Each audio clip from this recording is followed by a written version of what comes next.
안녕하세요. 저는 어떻게든 돈 많은 남자를 만나고 싶어 하다가 뒤늦게 정신을 차린 여자입니다. 욕하는 소리가 여기까지 들리는 듯 하네요.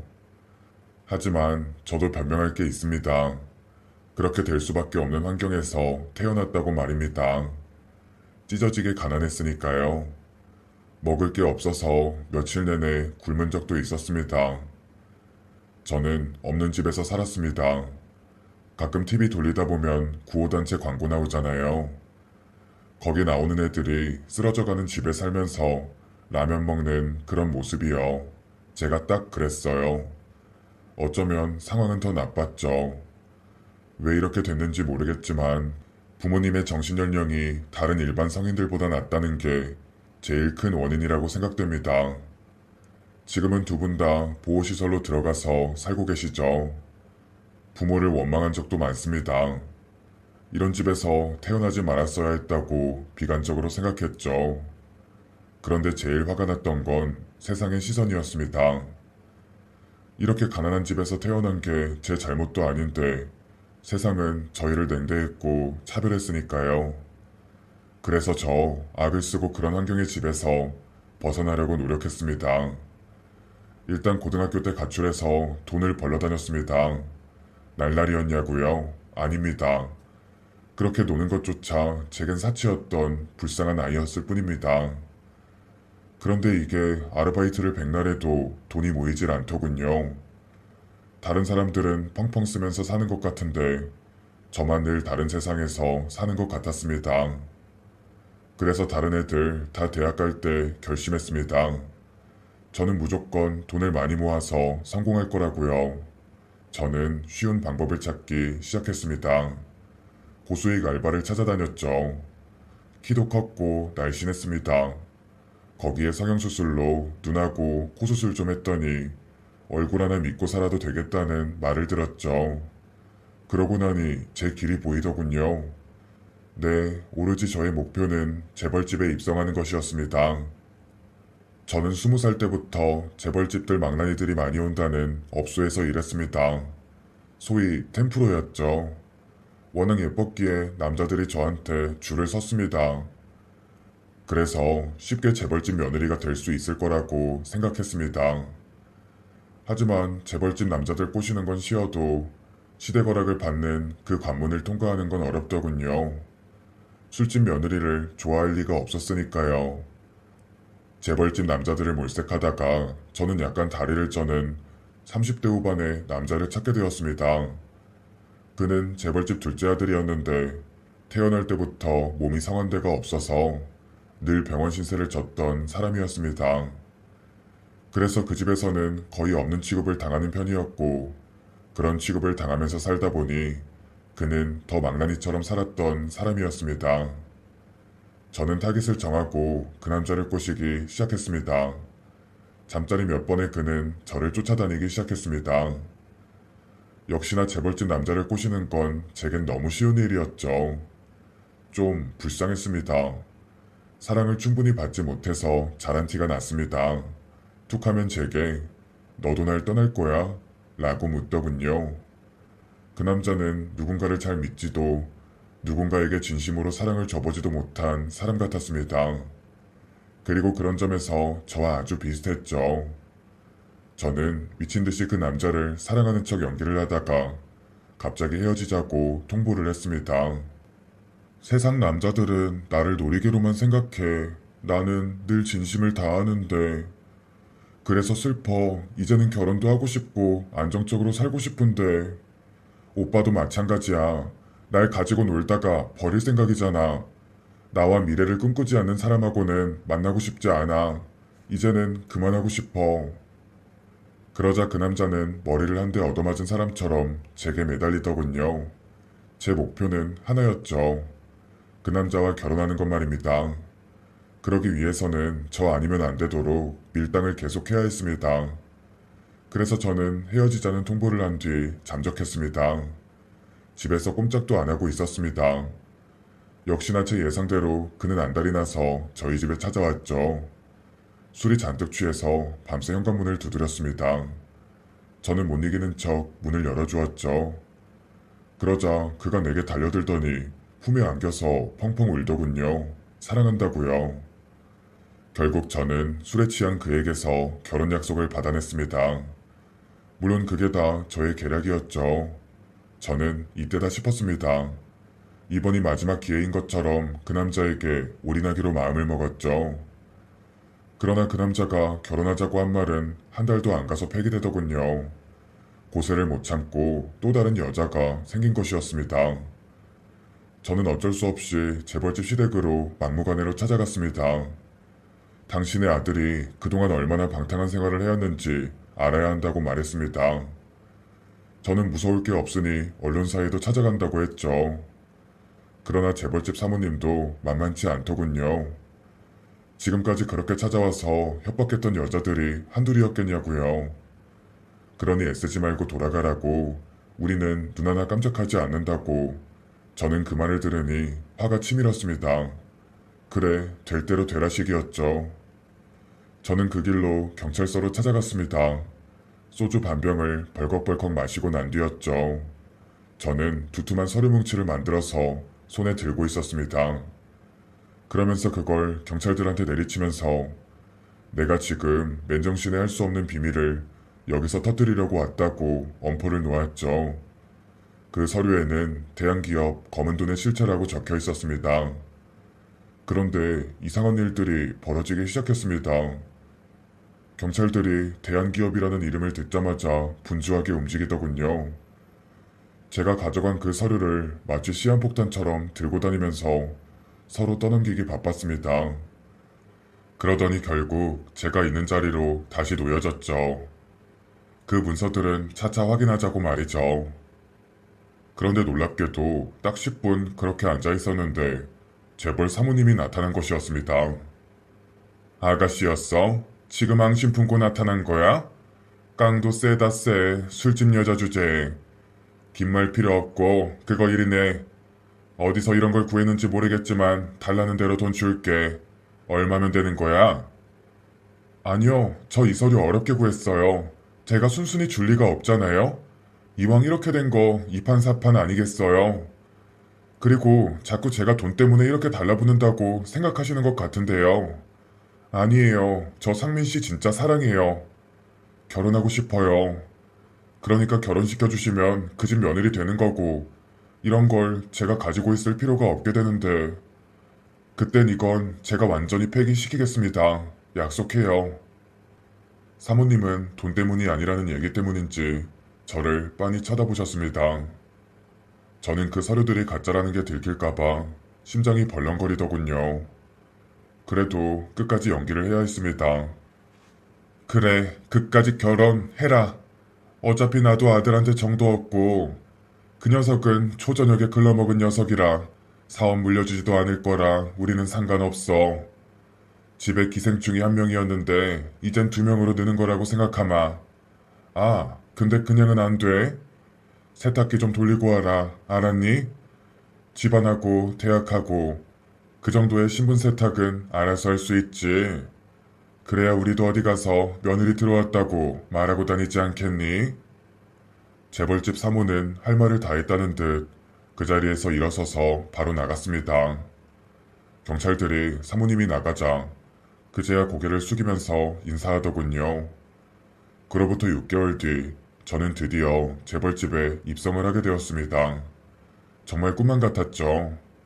템프로에서 여기까지 올라오는데 참 오래 걸렸다는 생각이 들었습니다. 저는 그런 기쁨을 한동안은 맘껏 누리고 싶었습니다. 집안일도 할 필요가 없었으니 하루 종일 쇼핑하면서 취미생활을 즐겼죠. 하긴 그래도 재벌집 며느리로서 해야 할 것들이 있긴 있었습니다. 그 중에서도 제일 싫었던 건 봉사활동이었죠. 시어머니는 더러운 노숙인 시설에 봉사를 한 달에 한 번 꼭 저를 데리고 가셨습니다. 물론 그때마다 언론 기자들이 몇 명 따라왔고요. 저는 그 시설을 보면서 옛날 기억이 나서 정말 싫었습니다. 냄새나는 사람들을 보면 저절로 얼굴 표정이 굳어졌죠. 아, 그러면서 꼭 화장실 청소를 제게 시키시더군요. 재벌집 며느리가 고무장갑 끼고 화장실 청소하는 모습을 기자들이 열심히 찍어주더군요. 슬프지만 그게 현실이었죠. 하지만 평범했던 생활은 오래가지 못했습니다. 결혼한 지 6개월밖에 안 됐는데 저는 청천벽력 같은 소식을 듣게 되었습니다. 남편이 교통사고를 크게 당해서 병원에 실려간 것입니다. 그런데 남편 옆에는 내연녀가 타고 있었죠. 그 소문은 삽시간에 재벌가들 사이에 퍼졌습니다. 시어머니는 아들이 입원한 병원에 얼굴도 내비치지 않았습니다. 남편은 목숨이 위태위태했다가 좋아졌다를 반복했습니다. 그래도 그동안 만나오면서 정이 들었는지 저는 옆을 지켰죠. 물론 속으로는 얼른 죽어서 콩고물이 떨어졌으면 하고 바랐습니다. 네, 저는 정말 그때까지도 속물이었죠. 아픈 사람 옆에서 밤새 빨리 죽게 해달라고 기도했었으니까요. 병실에 누가 들리기라도 하면 가식적으로 울면서 남편 위하는 척을 했습니다. 그러면 다들 저를 안타까운 눈빛으로 바라보셨죠. 어느 날인가 시어머니가 저를 불렀습니다. 무슨 일인가 싶어서 얼른 달려갔는데 뜬금없지만 제게는 인생 한 방을 노리게 해줄 큰 제안을 하셨죠. 며느라, 우리 이제 현실적으로 생각해보자. 상민이는 이미 가망이 없는 것 같아. 아니면 저렇게 몇 년씩 병원 생활을 하겠지. 그래서 그런데 아이를 하나만 낳아줘야겠다. 너도 알다시피 우리 집이 씨가 귀하잖니. 어머니, 하지만 지금 저렇게 누워있는 상민 씨랑 어떻게 아이를 만들겠어요. 관계는커녕 일어서지도 못하는데 혹시 병원에서 정자 채취해서 시험관 같은 게 가능하다고 하던가요? 설령 그렇다고 해도 아빠 없이 계속 혼자 키워야 하는데 저는 그럴 자신 없어요. 아니, 네가 키우라고 한 적 없고 상민이 씌어야 한다고도 말 안 했어. 사람들 눈에는 상민이가 살아있으니까 네가 낳으면 상민이 자식이 되는 거야. 그게 무슨 말인지 알겠니? 너 원래 물불 안 가리잖아. 그러니 방법은 네가 찾아야 하는 거야. 그럼 건물 하나 챙겨줄 테니까 아이 놔두고 나가거라. 그래야 너도 새 출발하지 않겠어? 단, 이 일에 대해서는 아무도 몰라야 해. 그러니까 병원 같은 데 돌아다니면서 정자 채친이 하는 방법 알아보지 말라고. 시어머니는 제 말만 하고 금방 나가버리셨습니다. 저는 그 자리에서 한동안 가만히 있었습니다. 시어머니의 말의 의도를 파악하기 위해선데 도저히 이해가 안 가더군요. 상민 씨의 씨가 아니어도 된다는 그 발상이 너무 기가 막혔기 때문입니다. 그러니 결국에는 아무 남자나 붙잡고 임신해서 와라 그 말이었으니까요. 만만한 건 주변 사람들이었습니다. 하지만 소문이 날 수도 있었고 아니면 불륜이라고 오해를 살 수도 있었죠. 섣불리 아무 남자와 잠자리를 갖는 건 분명 힘든 일이었습니다. 그날 어떤 남자를 골라야 하나 밤새 고민했습니다. 아이만 낳으면 건물을 한 채 준다고 하셨으니 상민 씨가 죽기 전에 얼른 아이를 낳아야겠다는 생각에 조급해지더군요. 하필 다음 날에는 제가 싫어하는 노숙인 시설 봉사가 있는 날이었습니다. 재벌집 며느리들한테 봉사활동이 제일 중요한 일이더군요. 이번에는 몇몇 다른 재벌집 분들도 같이 하는 날이었습니다. 거기서 인맥도 만들고 거기서 이런저런 정보도 나누기 때문에 빠질 수도 없었죠. 노숙인 시설에 가서도 저는 어떻게 하면 임신할 수 있을지에 대해서만 고민하고 있었습니다. 어떤 남자를 골라야 할까가 아니라 어떻게 하면 쉽고 빨리 임신이 될 수 있을까에 초점이 맞춰져 있었죠. 노숙인 생활관을 청소하면서도 저는 그 생각을 하고 걸레질을 했습니다. 거기에 있는 남자분들이 저를 빤히 쳐다보더군요. 불현듯 이 노숙인 시설에는 남자들이 많다는 생각을 하게 됐습니다. 생각보다 30대, 40대 분들도 많았고요. 관계를 갖는 게 아니라 정자만 받아내면 되는 거 아니겠어요? 그러니 이분들 중 한 분에게 돈을 주고 정자를 모아달라고 하면 어떨까 하는 생각이 든 것입니다. 이분들이야 신원이 불분명하고 재벌집과 연결되는 부분이 전혀 없어서 소문이 날 걱정도 안 해도 되고요. 술을 많이 마시는 분들이니까 정자를 준 것도 금방 다 잊어버리고 살 것 같았습니다. 한편으로 저는 노숙인의 정자를 내 몸 안에 담아야 한다는 게 굉장히 꺼림칙했습니다. 하지만 제가 지금은 재벌집 며느리 행색을 하고 있지만 어릴 땐 이렇게 더러운 집에서 살았던 처지였다는 생각이 들면서 노숙인을 무시할 처지가 아니라는 생각도 들더군요. 그러자 노숙인 정자를 구해보자는 강한 동기가 생기기 시작했습니다. 그렇게 남자분들을 몰색하기 시작했습니다. 좀 튼튼하고 젊으신 분이어야 정자를 받기 쉬울 것 같았죠. 말이 좀 통해야 하는 분이어야 했고 술을 좀 많이 드시는 분이라면 더 좋을 것 같았습니다. 어이, 뭐 이상한 생각을 하고 있어. 물란한 기집애가 들어왔네. 네? 지금 뭐라고 하셨어요? 저보고 말씀하시는 거예요? 그래 너. 더러운 년이구나, 뼛속까지. 왜, 내 말 틀렸어? 지금도 눈빛이 이상한 게 남자만 찾고 있네. 새끼가 아주 흘려넘치고 말이야. 아니, 지금 그게 다 무슨 말씀이세요? 저를 아세요? 사람 잘못 보셨어요. 사실 저는 그 남자의 눈빛을 제대로 쳐다보지 못했습니다. 더러운 년이라는 말에 기분이 팍 상했는데 지금도 남자를 찾고 다닌다는 그 말에 저는 멈칫할 수밖에 없었죠. 이상했습니다. 그 남자는 제 생각을 다 꿰뚫고 있는 것 같았으니까요. 내가 신기가 있어서 하는 말인데 네가 지금 원하는 건 얻을 수 없을 거야, 절대. 근데 방법이 딱 하나가 있지. 그걸 내가 말해줄까 말까? 저는 그 남자의 말에 그의 손을 붙잡고 사람들이 없는 뒷방으로 끌고 갔습니다. 도대체 신기가 있다는 말은 뭐고, 내가 원하는 걸 얻을 수 없다는 그 말은 뭔지, 그리고 방법이 있다면 어떻게 해야 하는 건지 상세히 물어보기 위해서였습니다. 그게 방법이 정말 딱 하나야. 왜냐? 다른 남자들은 너한테 주지 않을 거야. 네 생각과 의도를 이해하지 못하니까. 그런데 이해해줄 남자가 딱 한 명이 있어. 네? 정말요? 제 생각을 말하지 않아도 다 이해해줄 사람? 어디 있어요? 말씀해주세요. 제가 그 사례는 충분히 다 해드릴게요. 그게 말이야. 당연히 나지. 여기 누가 있겠어?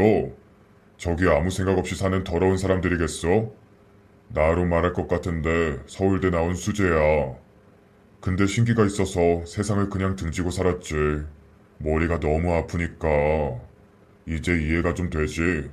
긴 얘기할 거 없고 나랑 합방하자. 네? 말도 안 돼. 지금 저 놀리는 거예요? 합방이라뇨. 말도 안 되는 소리. 정말 황당하더군요. 여기까지 이 남자를 데려온 걸 후회하고 있었습니다. 결국 자기랑 잠자리를 가져야 한다는 얘기였으니까요. 하지만 저는 섣불리 그곳에서 벗어날 수가 없었습니다. 아이만 낳으면 저는 건물을 가질 수 있었죠. 지난 시간들이 그 순간에 주마등처럼 지나갔습니다. 단칸방에 가족들이 살아야 했고 템프로가 되기 위해서 성형을 했던, 그리고 재벌집 남자들을 내 것으로 만들기 위해 별별 짓을 다 했던 그 시간들이 말입니다. 그러니 이 일이라고 깨끗한 일이 아니었죠. 하지만 저는 그런 고민을 하면서도 제 자신이 너무 싫었습니다.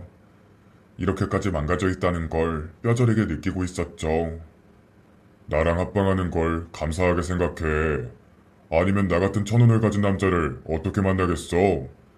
나는 그동안 니년이 살아온 삶이 얼마나 더러웠는지 다 보인다고. 돈돈거리면서 살아왔던 것도, 남자 냄새가 진동하는 것도 다 보인다고. 그러니 날 믿어봐. 나 깔끔해. 합방만 하고 질척대지 않을 거니까. 저는 고민을 거듭했습니다. 그 남자가 자꾸 재촉하더군요. 오늘이 합방하기에 좋은 날이라고도 하더군요. 급기야는 방문을 걸어 잠그기까지 했습니다. 자신은 준비가 됐다면서 아랫도리를 보더군요. 고민 끝에 저는 그 남자의 제안을 받아들이기로 하였습니다. 그리곤 다짐했죠. 이 일만 끝내고는 완전 새로운 삶을 살자고요. 건물 하나 있으면 그동안의 제 삶들을 깨끗하게 다 지워버리고 살자고요. 저는 조용히 일어나서 커튼을 쳤습니다. 그 남자는 바닥에 이불을 깔아서 눕더군요. 내키지 않아서 저는 눈을 감고 남자와의 잠자리를 치렀습니다. 정말 치욕적이었죠. 저는 온몸에 벌레들이 기어다니는 것 같았습니다. 정말 이렇게까지 살아야 하나 싶어서 눈물이 다 나더군요. 나는 정말 왜 이렇게 망가진 걸까요? 돈이 뭐고 건물이 뭐길래 이런 수모를 당하면서도 견뎌내고 있는 걸까요? 오만 가지 생각들로 복잡했습니다. 그렇게 한창 일을 치르고 일어났는데 그때 시어머니가 문을 벌컥 열고 들어왔습니다.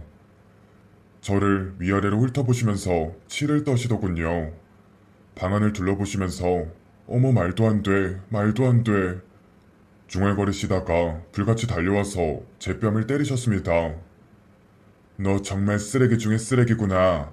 이렇게까지 안 봤는데 어디 남자가 없어서. 죄송합니다 어머니. 아이를 가져야 한다는 생각만 하다 보니 이런 남자랑. 뭐? 이런 남자? 지금 말 다 했어? 너가 지금 이 남자 무시할 처지가 된다고 생각해? 세상에 어이가 없네. 네? 어머니, 그게 다 무슨 말씀이신지. 제가 이런 노숙인하고 잠자리를 가져서 아이를 가지실까봐 걱정하시는 거 아니세요? 아니, 네가 어떤 더러운 놈하고 잠자리를 갔든 말든 하나도 상관없어. 근데 이분은 안 돼. 알았어? 왜냐고? 내 남자니까. 경고하는데 내 거 건들지 말고 꺼져. 저는 그 말에 어이가 없어서 그 자리에서 굳어버렸습니다. 그리고 저희 둘의 싸움을 옆에서 지켜보고 있던 그 노숙자는 마치 애견이라도 했다는 듯 미친 듯이 웃더군요. 그러면서 시어머니와 저를 보면서 둘 다 꺼지라고 했습니다. 해보니 둘 다 별로였다고, 그러니 이젠 다 필요 없다고. 너무 기가 막혔습니다. 설마 두 사람 사이에 어떤 관계가 있을 거라고는 꿈에도 생각 못했는데 말이죠. 세상에나 저는 둘을 보면서 너무 더러워 보였습니다. 재벌집 사모라는 사람이 사람들 보여주기식으로 봉사활동을 왔으면서 올 때마다 애인을 만들고 만나고 간 걸까요? 신기가 있다고 하는 저 남자는 정말 신기가 있기나 한 걸까요?